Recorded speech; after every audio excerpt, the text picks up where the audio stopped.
right, it is Wednesday, June 12th, 2019, 5:30 p.m. This is the monthly meeting of the Urbana Human Relations Commission. Can the clerk please call the roll? Frances Rigberg Baker. Here. Carol Bradford. Stacy Burnett. Lisa Mosley. Here. Daniel Larson. Peter Resnick. Here. Catalina Thomas. Samuel Bindum. Lolita Dumas. Here.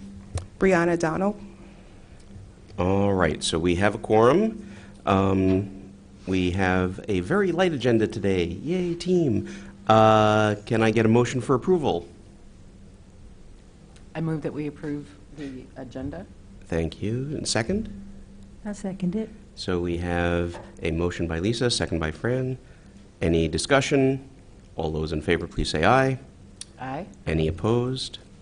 All right, so the agenda is approved. We've got the minutes of the April 10th, 2019 meeting in front of us. Any changes, adjustments, a motion? I move that we approve the April 10th, 2019 minutes. I second it. So we have a motion by Lisa, second by Lolita. Any further discussion? All those in favor say aye. Aye. Aye. Any opposed? And that motion carries, so the minutes are approved. All right, moving right along, we have time for public participation. Do we have folks here who would like to address the commission? Please come on up to the table and introduce yourselves at the microphones.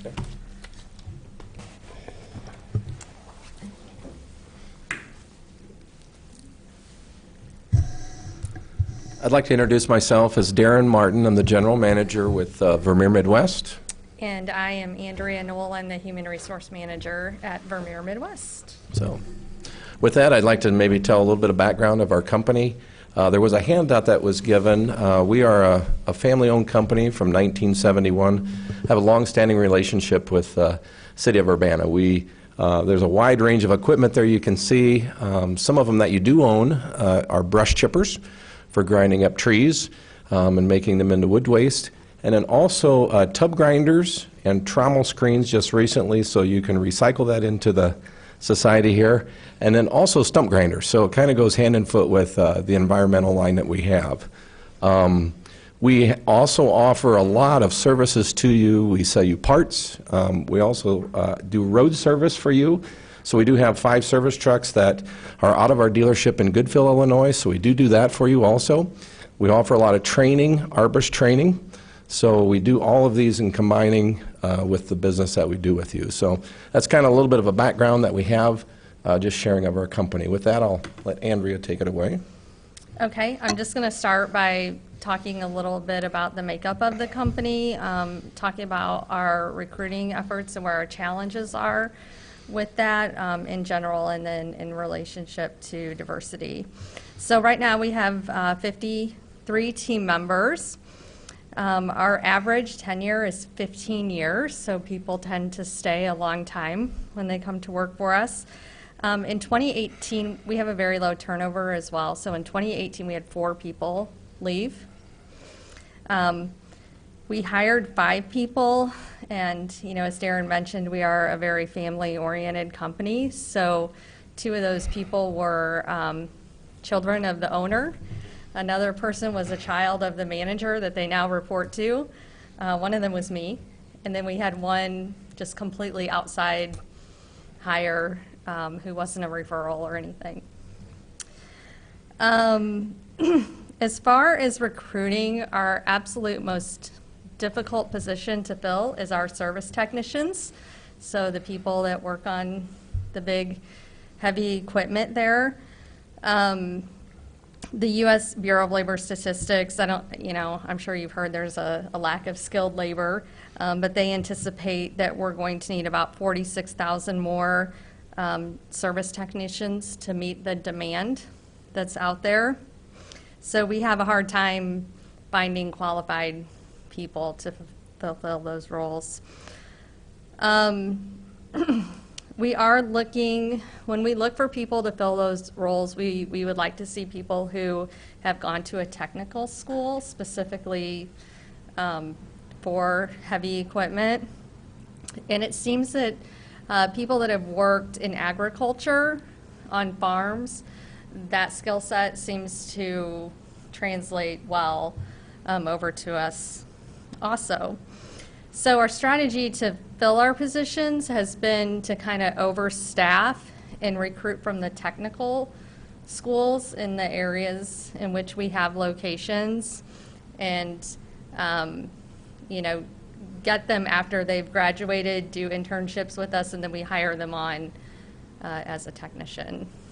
And so, honestly, to hire a skilled person who has 5 years of experience is virtually impossible these days. So, as far as diversity goes, since we mainly get people from technical schools, what we find is there's zero diversity within the technical schools. We don't really have much to choose from there from a diversity perspective. We do use an applicant tracking system, so we post every job to 17 different job boards. And then we also work with a company called diversityworking.com, so that's a service that we pay quite a bit of money to, and they come out and get our jobs off our website and put it onto their website. They claim to be the largest diversity job board online, so that's why we use them. We do offer a really extremely generous benefit package, and our pay is really competitive, and we offer a very generous 401k profit sharing. So we don't feel that the reason we're not getting people isn't because we're not competitive in those areas. We just think they're not out there. It's just hard to find them. Besides that, from a diversity perspective, we are in Woodford County, so we're in Goodfield. I don't know if you're familiar with it, but Goodfield, Illinois. I took a look. You're about halfway between Peoria and Bloomington? Yes. Mm-hmm. So when we pull the census report for Woodford, it's almost 98% white. So we just don't have a lot of diversity around us. And then to find a qualified person from that pool, it is hard. So what I think we should do is go around folks who have questions about, and just to level set for folks who might be watching later, we had gone through last time some of the diversity numbers from you folks and went, something doesn't look good here, so let's find out what's going on. So we do appreciate you coming down and sharing this information. So do folks have questions for our guests? Lisa? You mentioned that you recruit from the tech schools. Can you name a few of those that you are working with? So in Goodfield, we work with ICC, Illinois Central College, and they're about 15 minutes away from us. And then Scott Community College in Davenport, so we work with also. So Parkland College, which is a local community college, is it because you're housed there, and even though you're doing work in different communities, you're not able to? I guess that I'm thinking of many other, there's the Quad City Community College and several others, I'm sure, I don't know. that might be Do they have near diesel more. programs? Yeah, so the diesel technician programs are the ones that we're working with. Those are the closest ones to our, to our locations. And it seems like we get the best participation from them. Sure. We've reached out to Blackhawk Community College, some other ones like that, but it seems like our participation rate isn't as high as it is where somebody's close to your facility. Sure. And we have hired some, it's been rare, but we've hired people out of the area, and they just don't stay. They end up moving back home,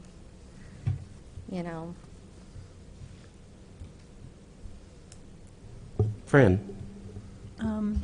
You have on staff, though, skilled people that know how to do this work. Have you ever considered in-house training for not from the colleges already trained, but people that could come and it would be an expanding of your business plan, your mission, but have you ever considered doing that? Making your own skilled people? Not that I'm aware of. We do offer expanded training to our existing people, but, not just to create training outside of to create a position. So you've never had like an apprenticeship program or something like that? We have an intern program that's actually through the community colleges, through the service technicians, so I guess that would be an apprentice program or the internship. And those colleges have no diversity that you're drawing on? The information that we're getting, we're not seeing the diversification. Okay, you have Peoria on one side and Bloomington on the other. So at ICC, every student enrolled in the diesel technology program is a white male. And the same at Scott. And I even went to, I looked up, I know Kishwaukee by Chicago has a diesel program, so I went on their website, and every person on the website is white male. Out of the Yeah. 53 staff members, how many are service technicians? Do you have a guesstimate on that? So we have over half of them are service technicians. About 26. Yeah. It's about, I would say 18 And then the is other kind of the number. jobs would be, Parts, we have parts specialists and parts managers, product support people, sales staff, administrative staff. We have some corporate employees, okay. so that's So a kind few of our... other areas that we might be able to try to fill with. Because at current standing, you have 0% in Right. any position. Am I correct on those In numbers? any minority. Okay. But I do hear what you're saying as far as what's out there, who's going to be attracted to the field. Right. Possibly, like you said, farmers and different, I'm from the Quad It City seems- area, but having Davenport, Moline, having Bloomington, having Peoria, I guess I am surprised that there's no minority candidates out there at all for that kind of training. Yeah, and I think what happens is there's not the opportunity to hire people in because the tenure is so long Sure. that people don't leave, and we don't have the opportunity to hire people in. And when we do, it's a family member. I mean, even I was a referral of the CEO. I had worked with him before. So it's such a family-oriented company that a lot of times they're bringing in relatives. Maybe we need some more diversity. Yeah. To grow that. Well, and Right, exactly. Yeah. we discuss a lot of times, part of the idea of finding diversity is that going outside of where you'd normally look. That, it's very easy for family and friends and extended friends, and sometimes that makes it hard for other people to get an edge in. And so that spreading out the word that, hey, yeah, we know that we've got friends here, but we want to let folks know that there are these positions available. Right. The other thing I'm seeing is pretty low numbers of women. Is it mostly, I mean, you said about half service technicians, but it seems like parts and other jobs wouldn't necessarily be as weighted toward men. Correct. Do you have any idea what's going on there? So there's only, well, the numbers are so small too. I mean, there's only 2 people in the parts department in East Moline, and there's, 3 in? 3 in Goodfield? Goodfield, 2 in East Moline.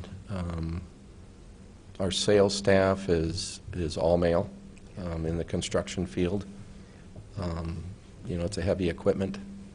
Not to say that, we're open for people that are qualified, but just that background right there. So kind of your parts, your sales, that's probably your other force, and then our administrative. And we do have several other women that are in management roles, and, we do have that.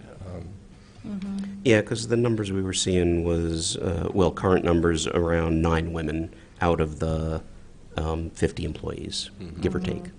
That sound about right? That sounds about right. Yeah. Any other questions?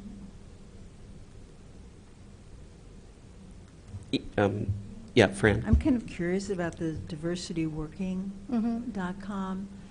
Do you have any idea where they make their effort? Where they, They just Where go, we pay them places? like $5,000 a year, and they basically come and take our jobs off of our career page and put them on their own career page. that's it? Mhm. Okay. Yeah, they don't skim them out. They're already, I mean, our jobs are already posted out to 21 websites, you know, such as Indeed and. That you do that? Yes, our applicant tracking system does that. And Diversity.com's a national kind of setup? Yeah. And we've been with them for years.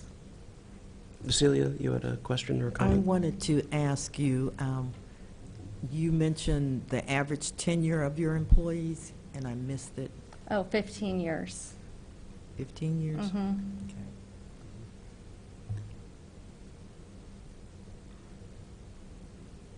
And did you mention, well, we can look at our reports and tell the number of people that you hired over a period of time. But do you have some non-technical positions like administrative assistants or those kinds of positions that you could look at whenever there would be a vacancy? We do have those positions. There's just not ever a vacancy in them. Turnover. Yeah, there's not turnover. You're too good to your people. I know. Yeah. We She haven't mentioned really, a great benefits honestly, I've been there We do for have a great year. benefits. I've been there just for a year, and the culture is amazing. It's unlike any place I've ever worked. I didn't know that cultures like this existed. So they do treat people very well, and they stay. And, you know, it's nice to hear that you're attracting people that are coming from distances, and too bad that they're leaving, you know. Lolita? And I was going to ask, you had mentioned before, you said that oftentimes there are situations where people would do an internship with you and then that they would like be hired out. What is the time frame in which, because you also mentioned that for service technicians that you're looking for 5 years experience, so how does that transition works between an internship and then being hired? So our internship, so there's through ICC, so Illinois Central College, it is a year program. So they are technically in the classroom 9 weeks, and then 8 weeks in the classroom, 8 weeks with us. And they basically work 30 hours, 29 and a half hours. And then the second semester is the same. So they have their second year of the diesel program is an internship with us.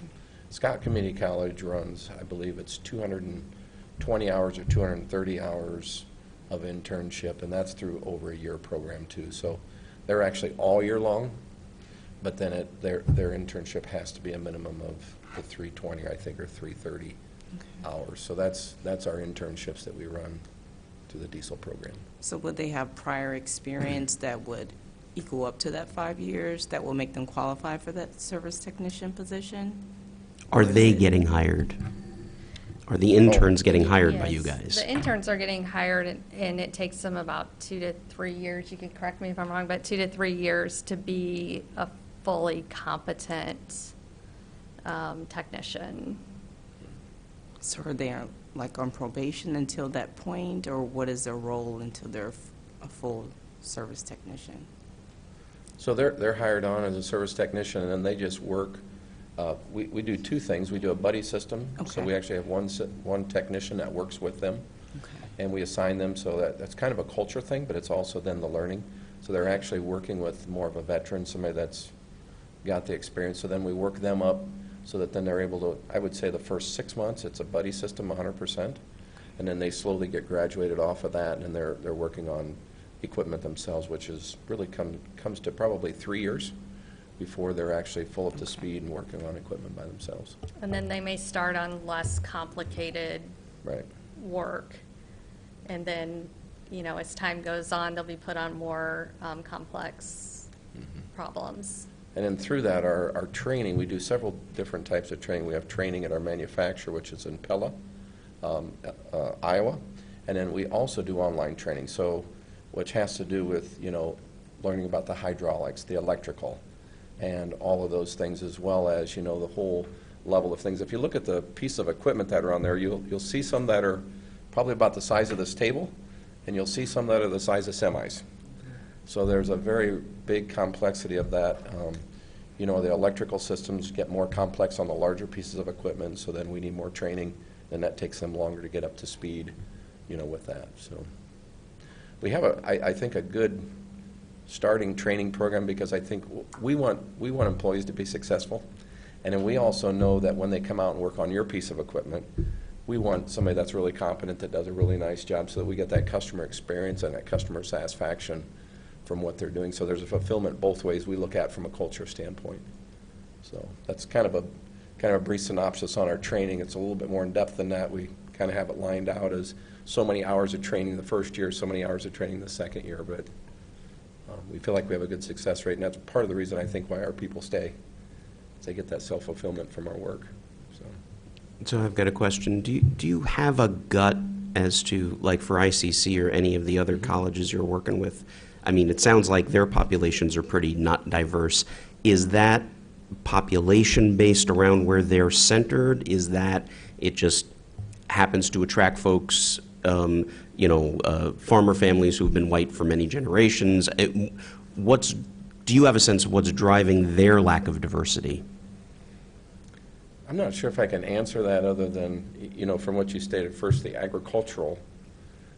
We see a lot of young people that come into the diesel technician field that are from the ag.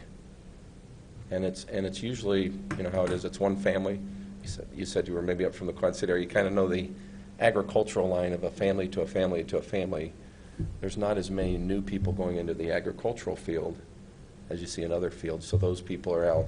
They're drawn kind of to the equipment. They like the big equipment. They like the large equipment, the heavy equipment, I would say, because we kind of fall within that line of we're not that automotive technician, but we're not big Caterpillar equipment. We're kind of in that middle range, which is kind of that agricultural line. So. Yeah, I think it's hard to say too, because ICC is in East Peoria, so. Yeah, you'd think they would have a it's in reasonably close- diverse community. Yeah, it's in close vicinity to where, yeah, so there's certainly the opportunity. I mean, Yeah. especially, it's just attracting or possibly looking at the schools giving scholarships to, Right. others. Right. To increase diversity or something along those lines too, because it sounds like a great job. Mhm. It sounds like, I think there's a lot of people who would love to have this job, Right. and we need more technicians, we need more. We do. There's going to be a shortage. Pretty much, exactly. So I'm hearing what you're saying, and I still feel like it's really nice to see some bridge, because we're seeing this in a lot of service fields. Am I saying that right? For the city, when we come across and look at all of our vendors. Right. A lot of it is to fix things, or it's cement. Right. Or, working on a road. And, Right. And so we understand some of that. And I appreciate you guys coming Yeah. across, it doesn't sound like from Urbana here, and coming to us and sharing that. And do understand, I mean, we very much appreciate you even thinking in terms of what can we do to unwedge this. Yeah. Our mission is to sort of figure out what's going on here, and is it, that like a union is not being as diverse as possible, or a community college is not, and that's not feeding into the industry, and to try and do what we can at a local level to help that along.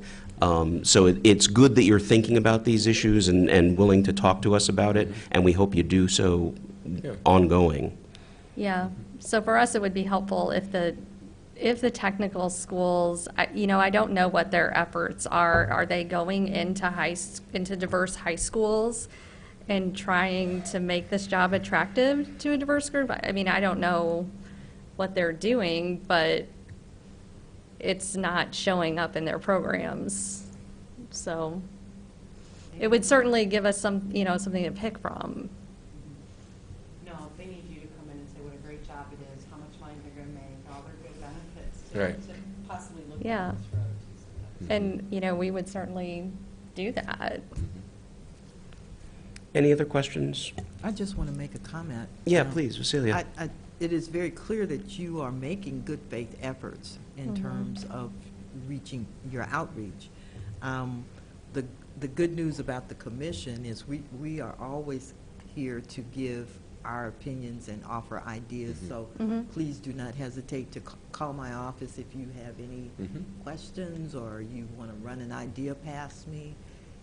And I will get with the commissioners and we can talk about it. Okay. But most importantly, we do very much appreciate your time, the fact that you came, traveled, and In the rain. In the rain. And, Why'd you choose the rainy day? so we most appreciate Yeah. your being here and how open and accommodating you've been. So thank you very, very much. Thank you. Yeah, All right. thank you. Thank you for joining us. All right. All right. Seeing no further public participation, and we have nothing listed in old business or new business, so we can skip straight to staff report. Don't lose your microphone. My staff report starts with the vendor renewals. All right. So everybody's got vendor renewals in front of them, and the individual reports are out on the website. Anything in particular you all want to point out, or should we just go to a motion and any discussion? No, I think this is pretty usual and customary, so All right. Do I have a motion, or does anyone have any questions up front? No, I move that we approve the renewals for Deuce Construction, Ray, Heron, Hall Signs, and CDS Office Systems as recommended by our officer. All right, so that's a motion by Lisa for Deuce Construction for 1 year, Ray O'Haron for 2 years, Hall Signs for 2 years, and CDS Office Systems for 2 years. Do I have a second? I second it. All right, and so a second by Fran. Any discussion, questions, comments? So Vermeer is not, No. No, Vermeer that's- was on our last cycle, and so we wanted to get additional information. You know, when I was reviewing this, I just wanted to say, I see some movement, and I looked at, other than maybe Deuce Construction, which is why I think the 1 year is appropriate, I think Ray O'Haron, Hall Signs, and CDS Office have made some improvement. I was glad to see that. it can be done. Any further discussion? All right, all those in favor, please say aye. Aye. Any opposed? All right, that motion carries, so we've got all approved as recommended. HRO activity report. okay, you guys all have a copy of that, right? I very quickly want to just highlight some of the activities going on in the office.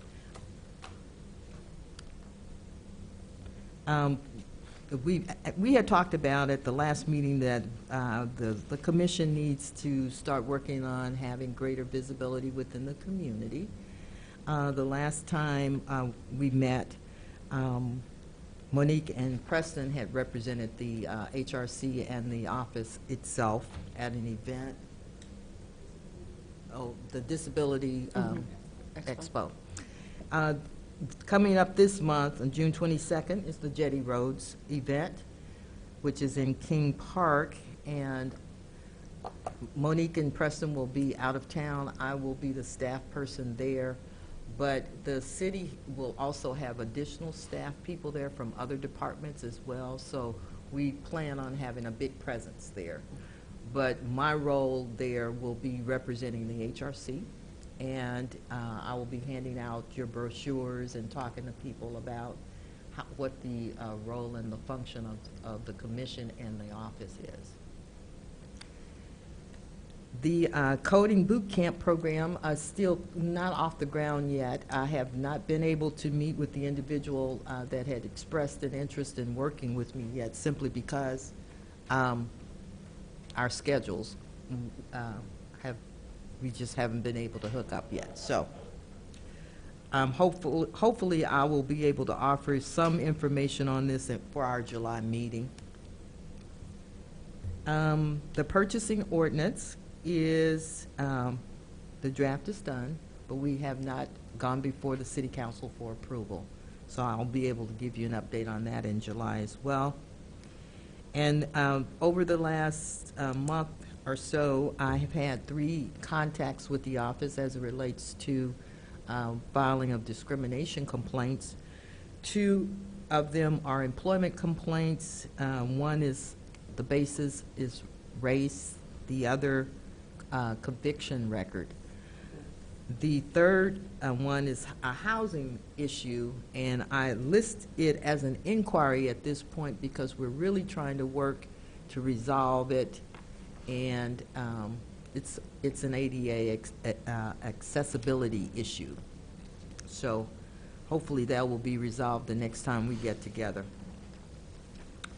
The most exciting thing that I've done this month, in May, is I have contacted a young lady by the name of Karen Sims, who has agreed to put on a six-week workshop for Urbana. Yeah, she is. And what I've provided you, I won't bore you with the details, but the workshop itself is entitled Stress Less. Our target group is adults, not children, adults, parents, grandparents, those folks who may be dealing with a lot of different kinds of issues related to just trying to maintain a healthy home environment. And I'm looking a max of 15 people, ideally more like 10. And this is by invitation only. And so if you know of anyone in particular who lives in Urbana, who would like to, you think would benefit from her workshop, please just forward me their contact information and I can get in contact with them and offer them the opportunity to attend the training. I put, just to give you an idea of the workshop itself, I put this little flyer in your packet of stuff.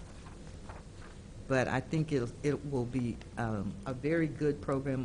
Karen does a lot of work throughout the community, both with youth, adults. She has her own business where she counsels people. So she is a real jewel in terms of what she brings to this community. We're going to have a meet and greet on the 24th, and intended for participants and the trainers. Not only Karen, but some of Karen's staff is also going to help with this. And so if you guys are not doing anything on the 24th, 5:30 at the Urbana Library, please stop by. We're going to have light refreshments. And the actual training itself will start July 22nd and run for 6 weeks, meeting each week on Monday nights and through August 26th. Any questions regarding the staff report? Thank you, Vasilia. Anything else from staff? Are we all done? Next on the agenda is announcements. Any announcements? I've got one quick little one. I don't know if you noticed in the paper the other day, the university has hired their first, chief diversity officer, which I thought was nice. This is Professor Sean Garrick, who is an engineering professor, who they've hired on as a CDO. I am sure that Professor Garrick is probably swallowed up in all the new job stuff, but I hope that maybe our office can get in contact with him at some point and see what involvement in community diversity issues he might be interested in participating in. Any other announcements? All right, with that, we've come to the end of our agenda. So we are adjourned. Thank you all. See you next month.